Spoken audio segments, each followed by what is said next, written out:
ریرا در نمایشگاه غرفه ایران خودرو در تهران برای اولین بار به نمایش گذاشته شد.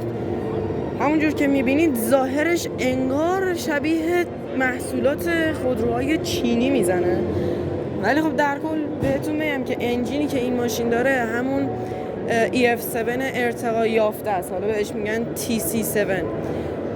این قسمت هم انجین EF7 رو میشه مشاهده کرد که با کمی تغییرات ارتقا دادنش که توربو این انجین و 161 اسب بخار قدرت و 240 نیوتن متر گشتاور تولید میکنه، به اضافه گیربکسش 6 سرعته اتوماتیک.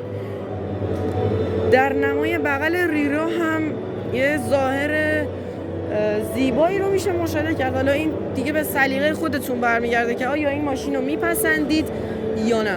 توی نمای عقب این ماشین هم میشه خب یه ظاهری رو مشاهده کرد که سبک طراحیش بروزه، ولی خب من با عقبش زیاد حال نمی‌کنم. بج فارسی ریرا که توی این قسمت قابل مشاهده است و اینکه سبکش کلاً بروز شده و میشه گفتش که اوکیه. لحاظ قدرت انجین کلاً میشه گفت قدرت خوبی رو داره، ولی خب فعلا عرضه نشده. باید ببینیم، باید وایسیم تا عرضه بشه ببینیم تو عرضه چه مشخصات و چه قیمتی رو داره و توی اون بازه قیمتی با چه خودروهایی رقابت میکنه.